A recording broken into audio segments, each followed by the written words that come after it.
Article 1, c'est une association d'intérêt général et notre objectif, c'est d'accompagner les 16-25 ans, ceux qui sont en fin d'études, en train de choisir leur orientation, ceux qui se lancent dans les études supérieures et puis enfin ceux qui cherchent un job. Nous, on essaye de faire en sorte que chaque jeune, quel que soit l'endroit où il est né, quelle que soit sa couleur de peau, son origine sociale, son genre, puisse choisir son destin.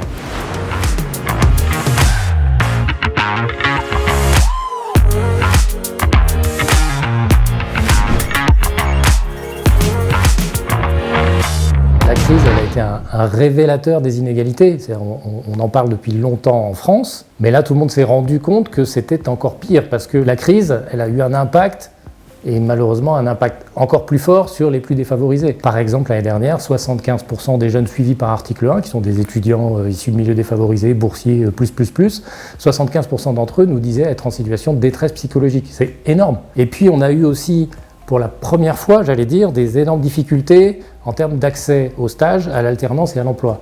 Jusqu'à présent, avec nos accompagnements, avec le mentorat, on arrivait à faire en sorte que les jeunes trouvent un job, même s'ils envoyaient plus de CV.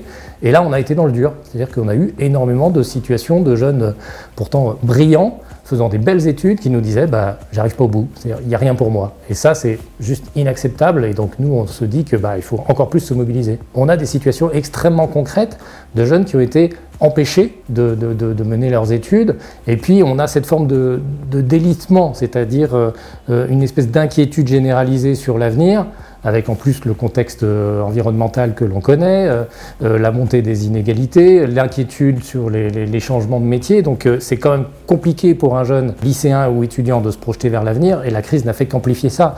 Donc moi, il me semble que c'est vraiment le moment d'aller les chercher, et c'est possible d'aller les chercher, et il faut absolument que ceux qui sont aujourd'hui insérés, qui ont trouvé leur voie, se souviennent qu'à un moment, il y a eu une rencontre décisive, quelqu'un qui les a écoutés, et c'est possible d'aller faire la même chose pour aller aider cette jeunesse.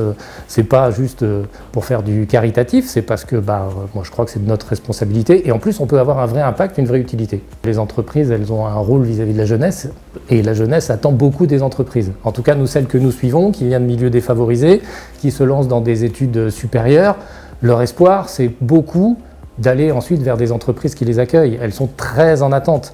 Et donc je pense que les entreprises ont une vraie responsabilité, d'autant plus que c'est faisable. C'est-à-dire que ce qui est assez magique, c'est qu'on peut relativement facilement organiser une relation utile entre un jeune qui cherche sa voie et quelqu'un qui a un peu de temps à lui accorder. Ce sont les dispositifs de mentorat, et moi je suis persuadé qu'on peut soit avoir des petites victoires.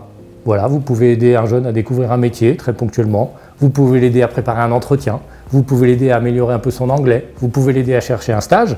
Donc voilà, c'est important que vous soyez là pour l'aider à un moment donné, parce qu'il n'a peut-être pas dans son réseau des gens capables de l'aider sur ces sujets, mais vous pouvez aussi l'accompagner plus sur la durée et l'aider vraiment à grandir.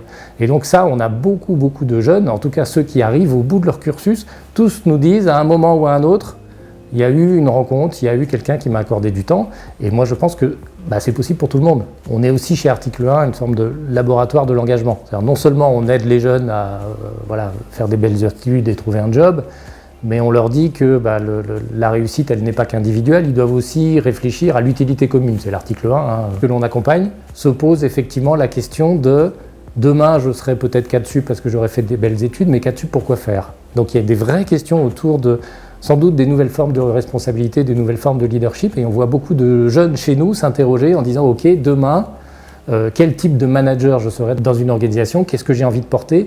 Et tous nous disent, ils ont une aspiration à ne pas faire de compromis, c'est-à-dire à dire « Moi, je veux traiter tout en même temps. Je veux bien gagner ma vie, mais je veux aussi intégrer une entreprise où on traite des enjeux sociaux et des enjeux environnementaux à part égale. »